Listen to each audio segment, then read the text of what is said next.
So, today was eventful.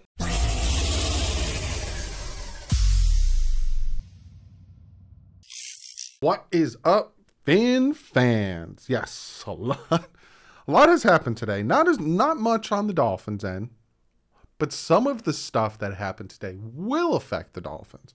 So I'm going to talk about that. Obviously, first and foremost, I'm going to talk about the Dolphins and all that stuff.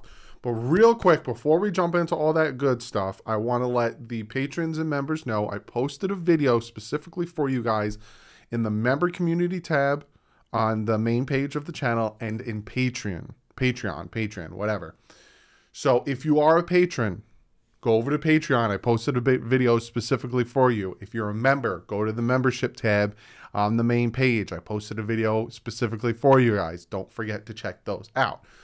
But let's jump into this. First and foremost, earlier today, the Miami Dolphins have tagged Mike Gesicki. Now, just because they tagged him doesn't mean that he is officially like on the team, essentially. So the Dolphins can tag him and he can be in literally Aruba and they'd be like, all right, we're tagging Mike Gesicki. Plain and simple. He doesn't even need to sign. He doesn't even need to be there for it to become official that he has tagged, and for him to officially play under that franchise tag, he has to sign the contract. So he has not signed the contract. All of these players that I'm going to talk about that have been franchise tagged have not signed their franchise tag. So just because they tagged Mike Gesicki doesn't mean, okay, it's a foregone conclusion, he's definitely going to be a Dolphin this year. Doesn't mean that. Now, it's a good step in the right direction. Again, he has to sign it, and he also has to sign it as a tight end. So there's those little stipulations that, will he sign it as a tight end? Will he try to fight it to say he's a wide receiver? There's a lot that can go into this. So again, good that they tagged him. They couldn't get a contract done. Want him on the team. Fantastic. Now he just has to sign. I think he has like a month or so to sign it. The other thing that I want to talk about, the Dolphins today are keeping exclusive rights free agents running back Salvon Ahmed and defensive back Elijah Campbell. Now, I really like the keeping of Salvon Ahmed. Elijah Campbell's good depth there. Hopefully he can become, a good starter for the Dolphins. But Salvon Ahmed is really good for the Dolphins because I really do think he can fit this zone scheme that the Dolphins are running on offense. So that's that. Let me tell you who was franchise tagged today, because there was eight players that were franchise tagged. Davante Adams was franchise tagged. Packers couldn't get a contract extension done, so they franchise tagged him. From what I'm hearing, they are going to franchise tag him and then continue to work on getting a contract extension. For some of these free agents that are franchise tagged, that's kind of what happens, because it would be better for them to get a contract extension done, especially these cap needy teams. So this year the cap hit isn't that much, and then as they get more money, then we'll pay you more money. So Davante Adams, the Bucs franchise tag Chris Godwin, another guy that they tried to get a contract extension going, couldn't. So they resigned. They tagged him. Browns tagged defensive tight end David Njoku, which that was surprising to me. Cowboys tagged tight end Dalton Schultz. I think we all saw that coming. They really don't want to see him go. Chiefs tag offensive tackle Orlando Brown Jr. I talked about that in my who I'd want to sign free agent video on Monday. I saw that coming. That's why I didn't put him on who I'd want to sign. Plus, it's going to be a lot of money, $21 million a year from what I'm hearing. Jags tag offensive tackle Cam Robinson, needs some type of O-line help. And the Bengals tag safety Jesse Bates. So those are the guys who are tagged today. None of it really affects the Dolphins. Davante Adams and Chris Godwin, I didn't see really the Dolphins going after them. So there's that. And Orlando Brown, like I said, he's going to be expensive. Also in wide receiver news, now this could affect the Dolphins. Not in the way that the Dolphins wanted this player, but in the way that this is kind of the benchmark for what good receivers might be making. The Chargers and Mike Williams have reached an agreement. 3 years, $60 million, includes $40 million guaranteed, $28 million in year one. What? $28 million year one. And don't get me wrong, Mike Williams is a good wide receiver. Do you think he's worth $28 million in year one? That's a big portion of their cap space. Holy moly, I didn't see that part. I just saw the 3 years, 60 million, 40 million guaranteed. 28 million in year one. Hi, water. Well, essentially that means that year 2 and 3 aren't going to be as expensive because, you know, it's 40 million guaranteed. So essentially he has about 12 million left over in his guarantees for the last 2 years. And then my brain, I'm doing math. Give me a second. 32 million left over in his last 2 years. So it's like about 16 million. Wow.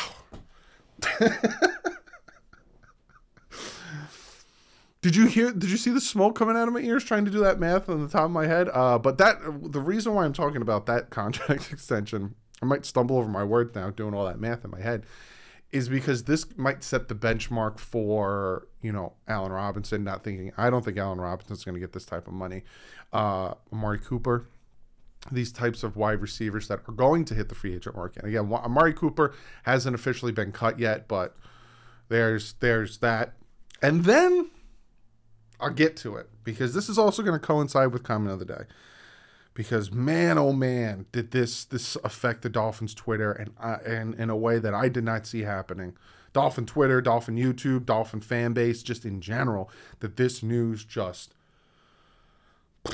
Well, first off, Aaron Rodgers going back to the Packers, right? It's not a foregone conclusion how much, but he has agreed to go back to the Packers. So there's that.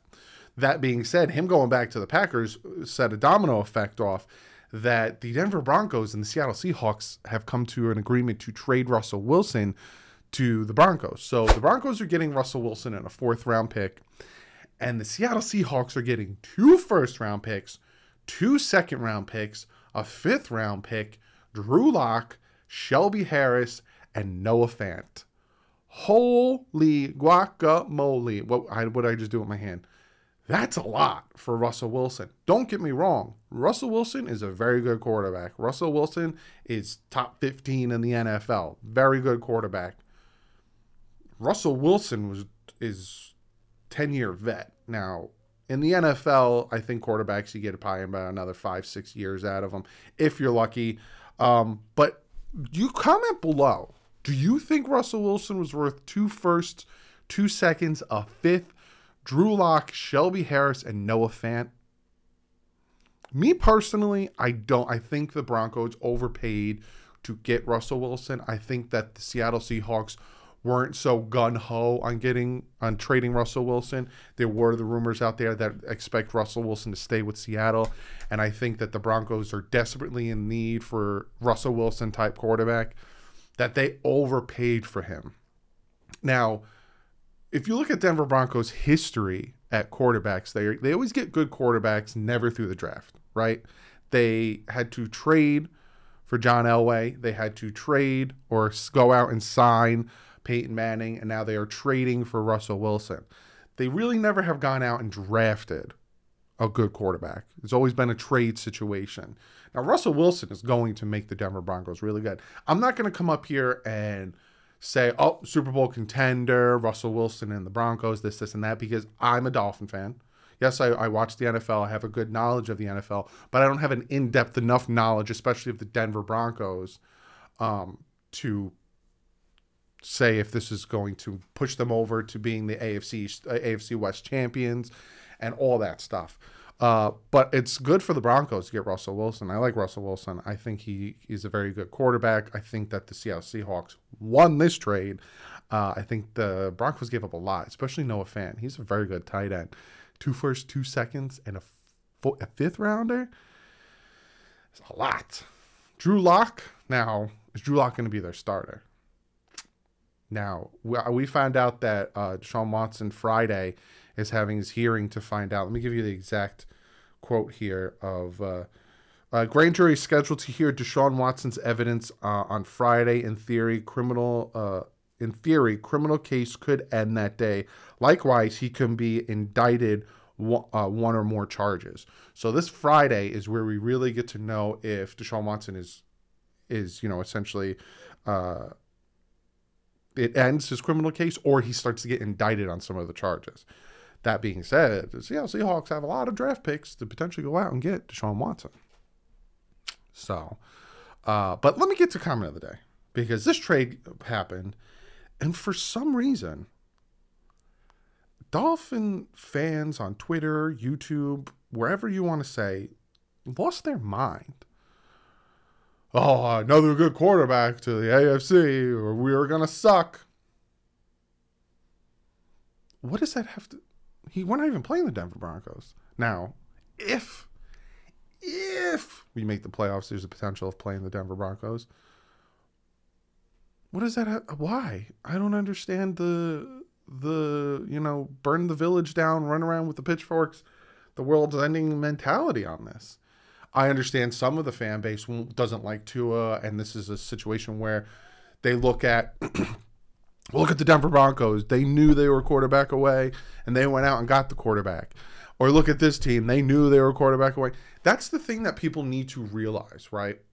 And a lot of people want to equate to the Rams, the Broncos, the Buccaneers of Super Bowl winning and what they did, right? Bucs went out, got Tom Brady, won a Super Bowl. Broncos went out, got Peyton Manning, won a Super Bowl. Rams went out, spent first rounders, whatever, Jalen Ramsey, Odell, Stafford, Von Miller, won a Super Bowl. And people are equating that and saying, why aren't the Dolphins doing that? The Dolphins are building. This is stupid. This isn't going to work. Look at that. But people don't understand. The Tampa Bay Buccaneers, they were a quarterback away from winning the Super Bowl. They were Jameis Winston, the year before Tom Brady joined them, was the led the league, again, the math messed my brain up, in passing yards. They were a quarterback away. Denver Broncos, when they added Peyton Manning, they were a quarterback away. Honestly, and I want you to honestly answer me this. Do you think right now, with this Miami Dolphin team, with the free agents we have, right now, do you think if we plug in, right, we take as much of our assets, say we did go after Deshaun Watson, we take as much of our assets and just put it into the quarterback, do you think that this team is a Super Bowl team? Do you think the Miami Dolphins right now are a quarterback away from the Super Bowl? Me personally, I don't. I don't think that the offensive line right now is good enough. I don't think that the wide receiver core right now is good enough. We have 2 wide receivers on the roster that are top-notch. I wouldn't even really put Devontae Parker up there top-notch. Linebacker core is not good. The Dolphins linebacker core is not good. Running game, we have Myles Gaskin on the roster. So as of right now, say we got rid of Tua, because it's funny, somebody showed me that once Russell Wilson was traded, for some reason, I think it was my friend, the Seattle Seahawks YouTuber, I've had him on the channel before, he was live streaming, they were all saying, go get Tua. I kid you not. I'll pop the image up that he showed me. They were all saying, go get Tua, and I find that hilarious. I literally responded, get out of here. Not like get out of here, don't do it, but like get out of here. Like, are you kidding me? They wanted to go get Tua. So say the Dolphins do that. Say they trade Tua away and they go out and get whatever quarterback. Say Aaron Rodgers, whatever. He has to play behind a worse offensive line than he played with last year that he lost behind. He has to play behind worse weapons he had last year that he lost with. He has to play behind a worse special teams that he lost with. See what I'm saying? I honestly don't think that the Dolphins are a quarterback away. You look at these teams like the Bucs, the Rams, and the Broncos that year. They were building and building and building and building till they got to that point where they needed the quarterback. They noticed we have the wide receivers. We have the offensive line. Our defense is top notch. We just don't have a quarterback. Brock Osweiler and Teddy Bridgewater and all these guys, we don't have it. Same thing with the Bucs. Jameis Winston, Fitzpatrick, it's just the quarterback. So they plugged in the quarterback and they won a Super Bowl. You look at the Dolphins, it's not just the quarterback. Now, don't get me wrong, Tua's not elite. And I'm not sitting here saying, Tua's elite, yada, yada. But the Dolphins are not just a quarterback away. So to get bent out of shape because the Broncos trade for Russell Wilson, and I can't even sit here and tell you that the Broncos are a quarterback away. I don't know their team well enough. Go check out That's Good Sports. He's a huge Broncos fan. He'll probably tell you, but I don't know if they're a quarterback away. I don't know if their defense is still good without Von Miller. I don't know if their offense is still good. I don't know. But I could tell you the Dolphins are not a quarterback away. And then people say, look at the AFC quarterbacks. And we have to go up against some of them. Tua has to go up against some of them. Since when did Tua play defense? Since when? The defense needs to. Yes, the offense needs to score points. I understand that. I wholeheartedly understand that. But everyone is like, these moves are happening and people want to jump off a building. Free agency hasn't started. The draft hasn't started. We have not built a team. Little moves have happened here and there, and people are losing their mind, saying we suck. We're not going to win these games. We're going to be horrible, all because of Tua. And I just don't see it. Now, am I saying, oh, we're going to the Super Bowl, we're going to win 12, 14 games and win the division? Hell no. I never tell you guys that. I never push false hope on you guys. I always tell you I'd rather be surprised than let down. But to sit here a week before the free agency period starts and tell me that we're going to lose and we suck and no guy wants to play for us and yada, yada, blah, blah, blah. Please give me those lotto numbers, because apparently a big portion of the Dolphin fan base have become Notre Dame all of a sudden and can predict the future. Because I remember in 2020 when the season started, all of a sudden, oh, we got to travel to San Fran. We're going to get our butts whooped in San Fran, 47-13. Yeah, Doug, but that's because injuries happen. You can't really... My point exactly. You don't know what's going to happen. You don't know what the season's going to play out. You don't know what quarterback's going to get injured, what quarterback's going to play. You don't know these things. So just sit here and say that the sky is falling and we suck and the season's over and Mike McDaniel can't do this and Tua sucks at this. What is it? I just can't be that miserable all the time. I just can't do it. I'm a wait and see type of guy. Wait and see. And then if it doesn't pan out, all right, time to move on. I said it last year with Tua. I said I'd give you guys my assessment of Tua at the end of the year. And at the end of the year, I told you he's inconsistent. He's inconsistent. He lost us a few games, and he needs to work on that if they're going to keep him. I never said they should. I never said they shouldn't if they're going to keep him. They came out, they said we're going to keep him. Now I'm telling you, he don't pan out this year. He doesn't take a huge leap this year. He's gone. And I'm talking huge leap. Because he made a small progression last year. It wasn't big, but it was a small progression last year. He needs to take a huge leap this year, or he's gone. You can't be waiting 7 years like they did with Tannehill. These are the things I don't push false hope. But I also don't tell you that the sky is falling, abandoned ship. Oh my God, we suck. When free agency hasn't even started yet. It boggles my mind that people are already in that mindset. Oh, we're going to miss out on this guy and no one wants to sign here because Tua sucks and no one wants to play with Tua. People have a weird obsession with the hatred of Tua. And I'm a diehard Dolphins fan. I've been a Dolphin fan for 4,000 years. I know more than you do. Take a deep breath. See it as it comes. These are things we can't control as fans. We're not the GM. We're not the owner. I understand. You look at history. History tends to repeat itself, especially with the Dolphins for the past 20 years. I get that. I do. But I'm not about to come on here and tell you, oh, we suck because Russell Wilson got traded to the Broncos and it has no implication on the Dolphins. It makes no sense to me. But, hey, I'm not going to tell people how to feel. I'm not going to tell people that their opinions are wrong. I'm just telling you that ain't me. I ain't going to say that. I ain't going to push that on this channel. I'm going to tell you the facts. I'm going to tell you how it is, and then we're going to go from there. So as of right now, Russell Wilson is on the Denver Broncos. Miami Dolphins have Tua Tagovailoa. There's rumors that the Dolphins are going hard against for offensive linemen, multiple for the offensive line. There's rumors that they're going hard to get a star wide receiver to pair with Jalen Waddle. And now there's rumors that the Dolphins are going to try to get J.C. Jackson. I don't know if these are true, but it's going to be a fun next week. And all we could do is just sit back and enjoy and hope it pans out. And if we get these free agents, regardless if you overpay or not, it's going to be fun. So other than that, guys, I hope you enjoy the rest of your day. If more news breaks, you'll get news from me. Tomorrow I'm sitting down with Big R. We're going to chat about all this. But other than that, guys, I love y'all. It's going to be all right. I don't know why I have to say that. Nothing happened. Well, like usual, stay classy and fins up.